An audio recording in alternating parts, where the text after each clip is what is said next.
Shut it down. Almost hit the target. I was looking at my live data here, the boost target to the actual. We have them overlaid right here. We're about 215 kPa. Target was 220. Let's take a look at the graph quick.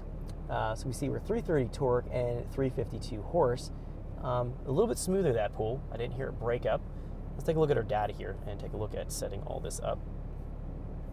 So looking at this, we're finding that we were falling short of our target of 220 kPa. We're at 213. We see the duty cycle here is at 60% duty cycle, so we're going to have to go in and we're going to have to make sure that we bump that up. Yeah, that should be good. I'm looking where this 25% duty cycle came from. Let me just go back in here and just verify where we're at. Okay, it's coming from right here, right at this 180 target. So we set our targets more appropriate. We're not setting some kind of a generic target. We're way off. Before we were setting some really high target at 3,500 it would never reach. Right now we're setting it here so that it's sourcing 180 for the target. We see at 175. That's where it's getting that 25% duty cycle. I was just taking a look at that, making sure I was on the same page of where this was coming from. So it goes at 25, then it ramps up here to roughly 60% duty cycle. Taking a look at our turbo, it's still spooling in the mid-range section, right around 4,000. It's not coming in any later or any faster, so we can see that the dotted lines are the overlays from the previous pools. So we're seeing that looks pretty much on point.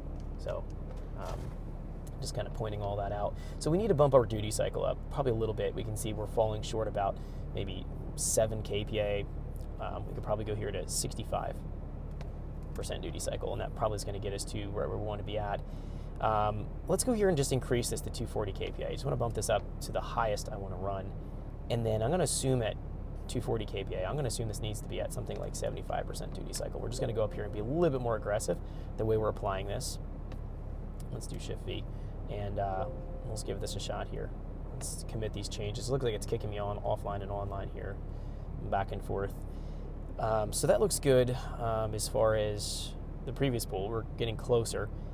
And we'll try this at a little bit higher boost target right now. Let's just check our fuel since we went up in boost right there. Let's make sure our fuel's still relevant, make sure it's not getting too rich. So looking at this 75, 77 lambda to 78. Again, we see our yellow and our green line. They're pretty much laying on top of each other. That's pretty good. We do have this kind of odd fuel behavior here. We keep seeing that. It's compensating for that in the mid-range, but otherwise this looks pretty spot on. I don't think we need to go and change anything. Looking in our spark. We see our spark timing here is roughly 15 degrees as we're going up here at about 213. Probably can go a little bit higher than this. Now our map only goes to 240 kPa. Let's go here and go a little bit higher. Let's just scale this out to 260 kPa. Since we're going to go up to a target of 240, we could even scale this out to something like 280 kPa. That way we have going all the way up here to much higher boost levels. And specifically on the top end, we can increase this. Let's go here and do +2. Let's add another 2 degrees of timing. And I'm bumping in my timing, especially above my peak torque. Again, peak torque's at 5 to 55. It's going to gain some power here. Remember, we're running our water meth injection. It's spraying.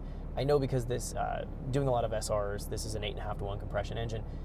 We can run a lot more timing, and we're running this water meth to be able to cool down the charge and give us more octane.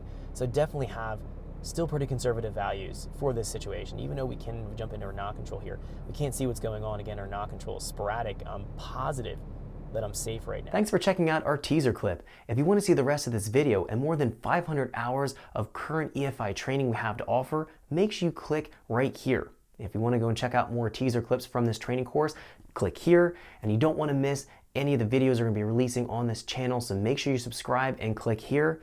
Thanks for watching, and I'll see you guys later.